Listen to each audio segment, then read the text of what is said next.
আজকে আমি তোমাদেরকে বলবো একদিনের ভেনিস ট্রিপ। হাই এভরিওয়ান, কেমন আছো তোমরা?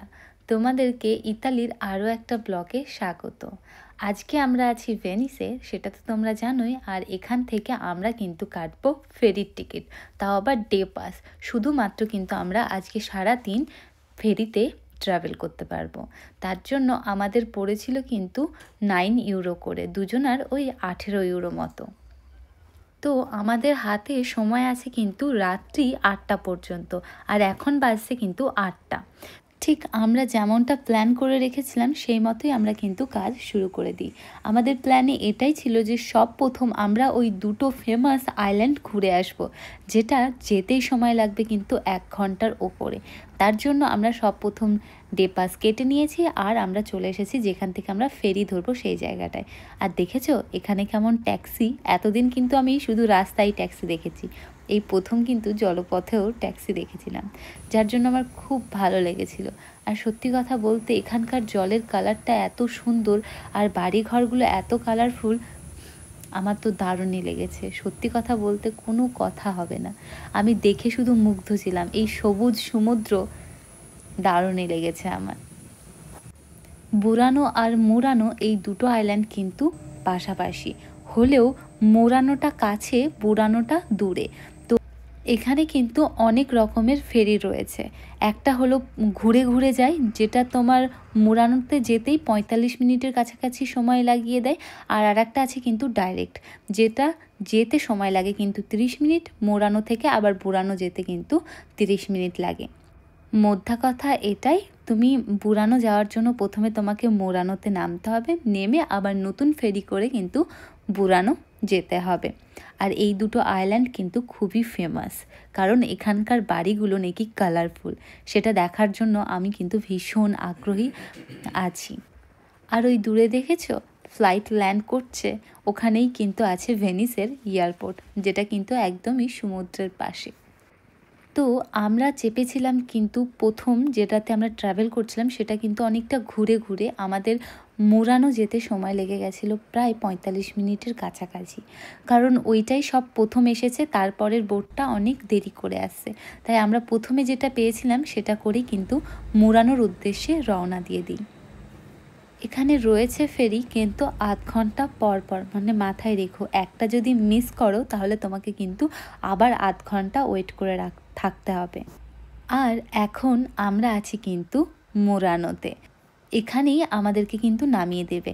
তারপরে আমাদেরকে কিন্তু প্রায় 1 কিলোমিটার হেঁটে যেতে হবে ওই পারে, সেখান থেকে আমরা কিন্তু ধরবো বুরানো যাওয়ার জন্য আবার ফেরি। সেই জন্য তোমাদেরকে আগেই বললাম, আমরা যে ফেরিটাতে উঠেছি সেটা কিন্তু অনেকটা ঘুরে ঘুরে আসলো। আবার বুরানো যাওয়ার জন্য আমাদেরকে ফেরি নিতে হবে কিন্তু এর অপোজিট সাইড থেকে, যেটা তোমাদেরকে বললাম, মানে এখান থেকে আমরা কিন্তু বুরানো যাওয়ার জন্য কোনো ফেরি পাবো না। তো আমাদের প্ল্যান এটাই ছিল, আমরা প্রথমে বুরানোটা ঘুরে আসব, কারণ বুরানোটা অনেক দূরে। আগে দূরেরটা যদি আমরা কমপ্লিট করে নিই তখন আমাদের জন্য সুবিধে। আর এটা কিন্তু হলো মুরানো, যেখানে রয়েছে কাঁচের খুব সুন্দর সুন্দর ডিজাইন করা ফ্লাওয়ার ভাস, তারপর অনেক কিছু রয়েছে যেগুলো আমার খুব ভালো লেগেছে। আমি তো অনেকক্ষণ ধরে ভালো করে দেখছিলাম যে আসলে এগুলো কী, ঘর সাজানোর জিনিস, মানে এত ইউনিক আর এত সুন্দর, কি বলবো তোমাদেরকে। আমার তো ভীষণই ভালো লেগেছে। এই আমরা যখন বুরানো যাওয়ার জন্য ফেরি ধরবো বলে যে নেক্সট ওই দিকে ওই পারে যে স্টেশনটা রয়েছে ফেরি স্টেশন, সেখানে যাচ্ছিলাম, তখনই আমরা মুরানোটা প্রায় ঘুরে নিই। পুরো মুরানোটা কিন্তু এরকমই, তবে আমার সবথেকে বেশি ভালো লেগেছে বুরানো। বুরানোটা খুবই সুন্দর, ওখানকার বাড়িগুলো এখানকার থেকেও বেশি কালারফুল আমার কাছে লেগেছে।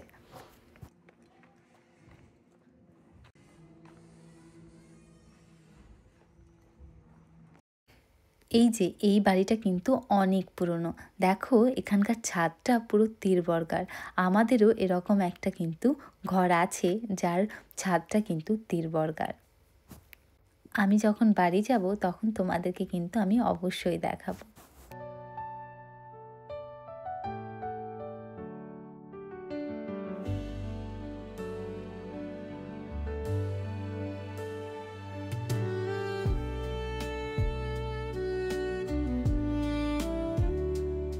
আমরা কিন্তু চলে এসেছি সেই অপর প্রান্তের ফেরি স্টেশনে, যেখান থেকে আমরা ধরবো কিন্তু বুড়ানো যাওয়ার জন্য ফেরি।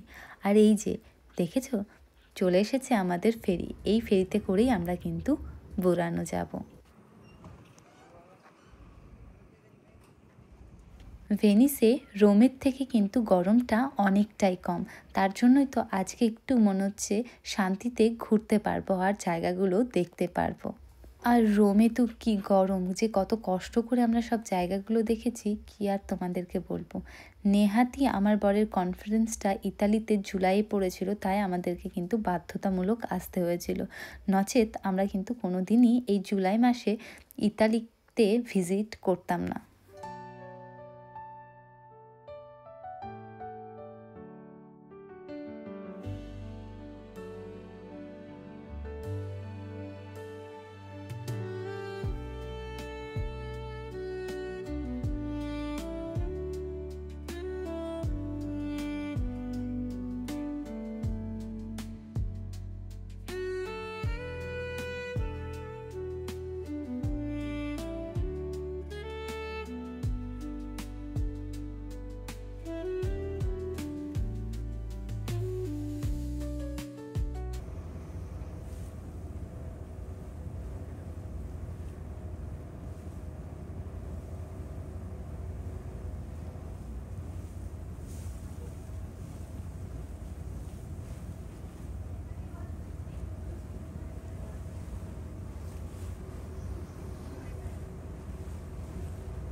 এখান থেকে খুব ভালো কিন্তু ভেনিসের এয়ারপোর্টটা দেখা যাচ্ছে, কত প্লেন যে টেক অফ করছে আর ল্যান্ড করছে কি আর বলবো তোমাদেরকে, আর দারুণই লাগছে। তবে এই কথাটা না বলে আমি পারছি না, এখানকার ফেরিতে কিন্তু বিকট আওয়াজ হয়, কান মাথা মনে হচ্ছে যেন ঝাঁপ ধরে যাচ্ছে, এত আওয়াজ হচ্ছিল যখন আমি ভিডিও বানানোর জন্য সামনে যাচ্ছিলাম, যেখানে কিন্তু ফেরির ইঞ্জিন রয়েছে।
আমরা অনেকক্ষণ বোঝার চেষ্টা করছিলাম যে এগুলো কি গাছ, পরে যখন ফেরিটা একটু কাছ দিয়ে পাস হলো তখন বুঝতে পারি যে ওটা আসলে কিন্তু আঙুর গাছ, আর এখানে কিন্তু প্রচুর আঙুরের চাষাবাদ করা হয়।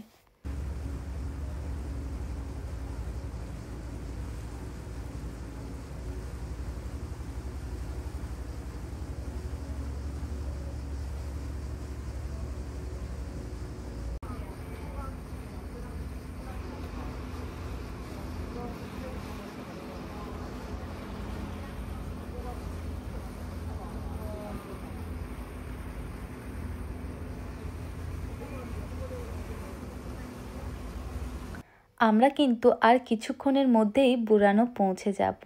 আর দেখেছো এখানকার জলের কালারটা কি বলবো, দারুণ, মানে কোনো কথা হবে না। আর আকাশটা ঠিক যেমন নীল, গাছপালা ঠিক তেমনই সবুজ, মানে একটা কি বলবো, মনে হচ্ছিল স্বপ্নে দেখা কোনো এক পরিবেশে এখন আমি দাঁড়িয়ে আছি।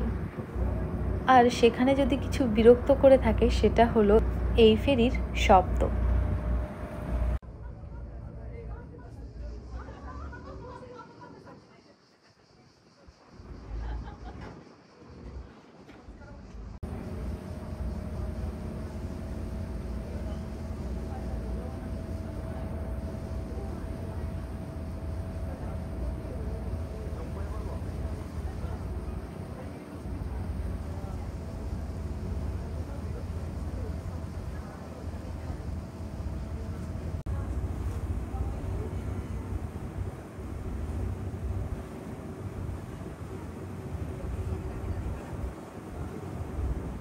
ফাইনালি আমরা কিন্তু পৌঁছে গেছি বুরানোতে।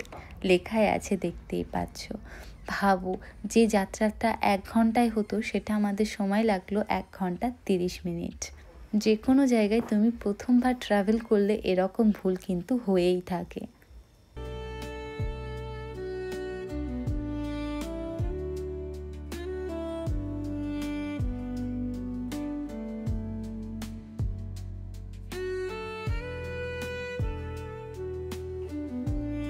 নিশ্চয়ই এতক্ষণে তোমরা বুঝতে পেরেছো আমি কেন বলেছিলাম যে মোরানোর থেকে বুরানোটা বেশি সুন্দর, বেশি কালারফুল আর বেশি সাজানো গোছানো। যখন আমরা বুরানোটা ঘুরছিলাম তখন আমরা দেখতে পাই এরকম কিন্তু সারি সারি ডালিম গাছ লাগানো রয়েছে, আর তাতেও কিন্তু প্রচুর ডালিম ধরে রয়েছে। আর তোমাদেরকে বলে দিই, জানো তো ইউরোপে 1 পিস ডালিমের দাম কত? আমাদের ওখানকার টাকায় প্রায় ওই 450 টাকা মতো।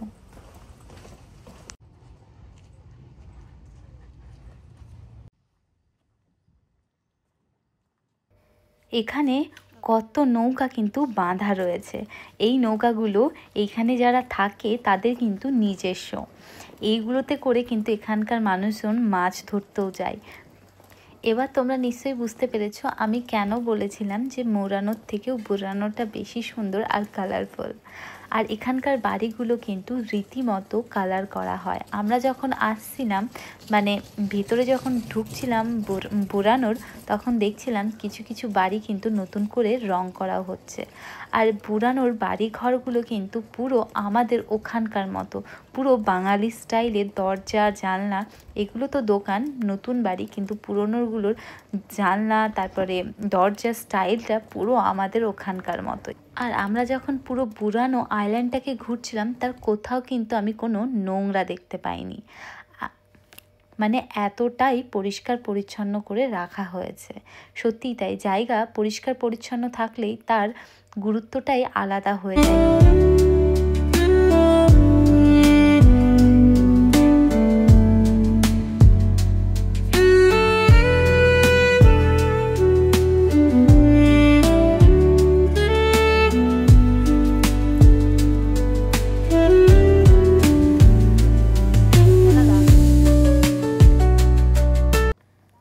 বুরানোর এই জায়গাটা কিন্তু সব থেকে সুন্দর, তাই আমি সবাইকে বলবো এখানে গিয়ে সবাই যেন পছন্দ মতো একটা ছবি তুলে নেয়।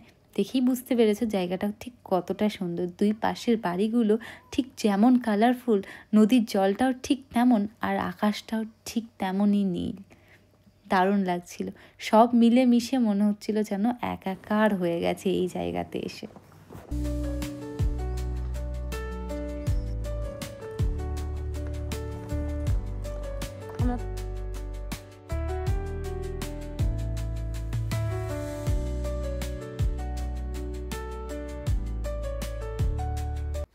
এখানে কিন্তু সব জিনিসেরই দাম আকাশ ছোঁয়া। তাই আমি বলবো যদি কিছু নিতে হয় তাহলে কিন্তু ভেনিসে গিয়ে নিও, এই বুরানো আইল্যান্ড থেকে নিও না, তাহলে সবই কিন্তু এক্সপেন্সিভ পড়বে। আমরা 10 মিনিট দাঁড়ানোর পরই কিন্তু আমাদের ফেরি চলে আসে মোরানো নিয়ে যাওয়ার জন্য। এই বুরানো আইল্যান্ডটাকে ঘুরতে, ছবি তুলতে, ভিডিও বানাতে আমাদের সময় লেগেছিল কিন্তু 1 ঘন্টা 30 মিনিটেরও বেশি। তারপর আমরা কিন্তু এখান থেকে চলে যাব ভেনিস, কারণ মুরানোটা আমরা আগেই ঘুরে নিয়েছিলাম, যেহেতু আমরা ভুল ফেরিতে উঠে পড়েছিলাম। আর আমরা হাঁটছি এখন কিন্তু ভেনিসের এক নাম না জানা গলিতে। এখানকার বাড়ি ঘর, ইট, জানলা, দরজা সব কিন্তু মনে হচ্ছিল আমার খুব চেনা, কারণ একদম আমাদের ওখানকার মতো। এটা হলো কিন্তু একটা ওপেন দোকান, যেখানে বিক্রি হচ্ছিল কিন্তু বিভিন্ন ধরনের সামুদ্রিক মাছ। এরকম মাছ আমি কিন্তু আগে দেখিনি, আর এগুলো সবই কিন্তু ফ্রেশ।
এখন আমরা আছি কিন্তু ভেনিসের একটা ফেমাস চকলেটের দোকানে। এরকম ধরনের চকলেট আমি আগে কখনো দেখিনি। ভাবো, আঙুরের মতো চকলেট, এরকম ধরনের, পুরো মনে হচ্ছে প্লাস্টিক, বাট না, এগুলো একদমই চকলেট। আর এগুলো খেতে কিন্তু দারুণই। আর আমার সব থেকে বেশি ভালো লেগেছে এখানকার ডিজাইনগুলো, মানে কুলপির আকারে, কলার আকারে, আঙুরের আকারে, দারুণ, কোনো কথা হবে না। এবার আমরা যাচ্ছি কিন্তু সেই ফেমাস ব্রিজটার কাছে, যেটা ভিউ পয়েন্ট নাকি অসাধারণ। নাম হলো রিয়াল্টো ব্রিজ, ঠিক এই রকম দেখতে, যেটা কিন্তু তৈরি হয়েছিল 1600 শতকে, যেটা বর্তমানে হলো ফেমাস ট্যুরিস্ট স্পট। এই ব্রিজটার কনস্ট্রাকশন স্টার্ট হয়েছিল কিন্তু 1588 সালে, আর এই ব্রিজটা পুরোপুরিভাবে কাজ কমপ্লিট হয়েছিল 1591 সালে। তার মানে ভাবো, এই ব্রিজটা প্রায় 434 বছরের পুরনো। আর সেটা দেখার জন্য আমি কিন্তু এক্সাইটেড হয়ে আছি, কখন যাব আর কখন দেখব আর কখন ছবি তুলব। আর এই যে এখানে হচ্ছে কিন্তু গন্ডোলা রাইড, যেটা কিন্তু প্রচুরই এক্সপেন্সিভ। তবে আমরা এই গন্ডোলা রাইডটাকে স্কিপ করেছিলাম, কারণ পার 1 পড়বে তোমার 100 ইউরো। মানে বুঝতেই পারছো আমাদের জন্য ঠিক কতটা এক্সপেন্সিভ। আর এই যে এখানেই সেই ব্রিজটা, যেটা প্রায় 434 বছরের পুরনো। সত্যি ব্রিজটা দেখতে যেমন অসাধারণ, ঠিক তার পার্শ্ববর্তী দুই দিকের বিল্ডিং আর মধ্যেখান দিয়ে বইছে সবুজ নদী, ঠিক কত দারুণই লাগছিল ভিডিওতে। তাও জলের কালারটা কিন্তু অতটা ভালো আসেনি। অ্যাকচুয়ালি জলের কালারটা কিন্তু পুরো ঠিক পান্না পাথরের মতো। দুই পাশের ভিউটা দেখো, অসাধারণ। তো আমরা হয়তো সকালবেলায় ভেনিসে ছিলাম, তাই আমাদের মনে হয়েছিল যে গরমটা কম। আইল্যান্ডে সত্যি ওয়েদার খুব ভালো ছিল, যে রোদ ছিল কিন্তু অতটাও গরম ছিল না, কিন্তু ভেনিসে গরমটা কিন্তু ভালোই ছিল।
তো আমি অনেকগুলো চার্চে যখন যাচ্ছিলাম তখন রীতিমতো কিন্তু লেখা ছিল।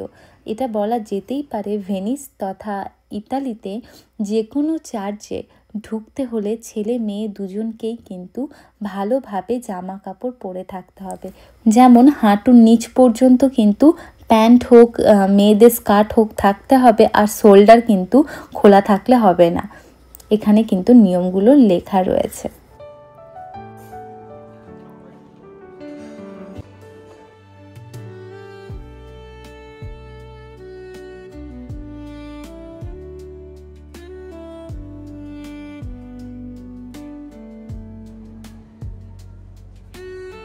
এবার আমরা যাচ্ছি কিন্তু ভেনিসের সেন্টারে, হ্যাঁ, সেন্ট মার্কস স্কোয়ারে। এখানকার নামগুলো এতটাই টাফ, আমি জানি না ঠিকঠাক করে উচ্চারণ করতে পারছি কিনা, তবে আমি নিচে কিন্তু প্রত্যেকটা নাম লিখে দিচ্ছি। তো আমরা কিন্তু চলে এসেছি সেন্ট মার্কস স্কোয়ারে। এই স্কোয়ারটাতেই কিন্তু সব রয়েছে, রয়েছে ক্লক টাওয়ার, আর রয়েছে বাজিলিকা দি সান্স মার্কো, যার নিকনেম হলো চার্চ অফ গোল্ড, আর রয়েছে কিন্তু ডাচেস প্যালেস, যেটা কিন্তু ভীষণই ফেমাস। আর এই জায়গাটাকেই বলা হয় কিন্তু ভেনিসের সেন্টার, আর আমরা আছি সেখানেই। আর ঠিক এই জায়গাটায় কিন্তু প্রচুর মুভির শুটিংও হয়ে থাকে, আমরা নিশ্চয়ই দেখেইছি। আর ওই যে ওটাই হলো কিন্তু ক্লক টাওয়ার। আর এখানে মনে হচ্ছিল কিন্তু একটা বড় সড়ো কিছু প্রোগ্রাম হচ্ছে। আমার যা মনে হলো ওখানে সবাই ডান্স প্র্যাকটিস করছিল, মানে কোনো ডান্সের পারফরমেন্স হবে রাত্রিবেলায়, এখন না।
আর এই যে এটাই হলো কিন্তু ক্লক টাওয়ার, আর ওই পাশে সাদাটা হলো কিন্তু বেল টাওয়ার। এখানে কিন্তু বড় একটা ঘন্টাও রয়েছে, তার জন্যই ওটাকে কিন্তু বেল টাওয়ার বলা হয়।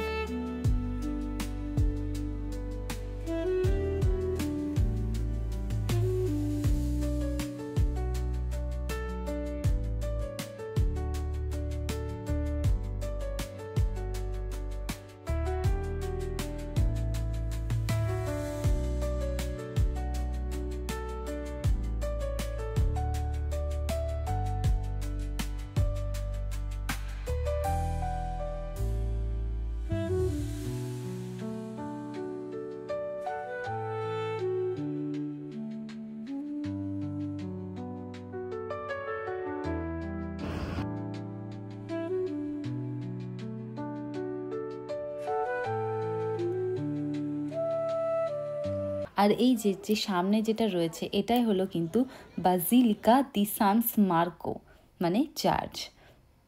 এইগুলো নির্মাণের কাজ শুরু হয়েছিল 829 সালে, মানে শুরু হয়েছিল, আর 836 সালে যে এই চার্চটা কিন্তু নির্মাণ শেষ হয়।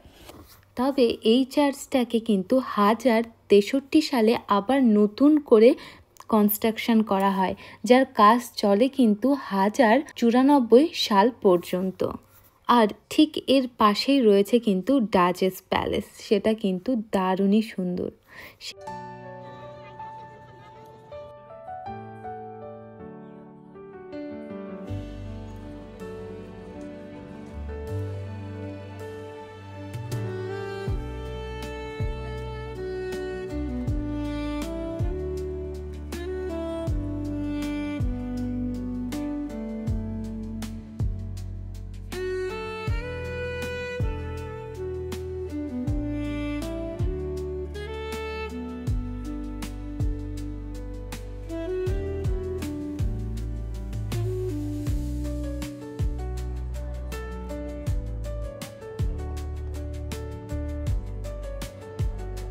কেমন লাগলো আমাদের একদিনের ভেনিস ট্রিপটা।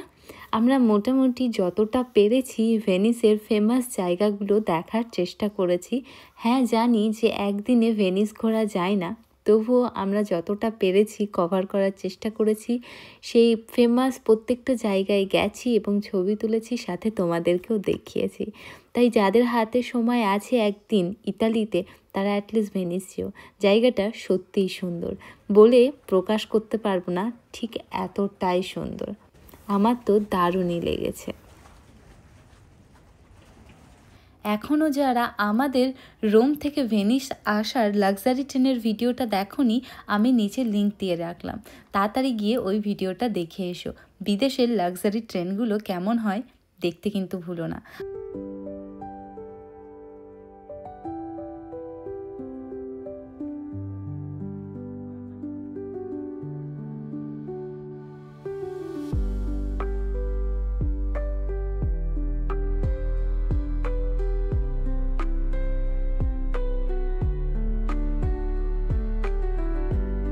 এই জায়গাটা দেখে আমার মনে হচ্ছিল কেউ যেন হয় না রং তুলি দিয়ে এঁকেছে। এরকম জায়গা যে আদেও হয় সেটা সত্যি আমার জানা ছিল না। সত্যি অসাধারণ জায়গা। আর এখানকার জলের কালারটা কিন্তু একদমই এরকম না, পুরো পান্না পাথরের মতো। এক কথায় আমার দেখা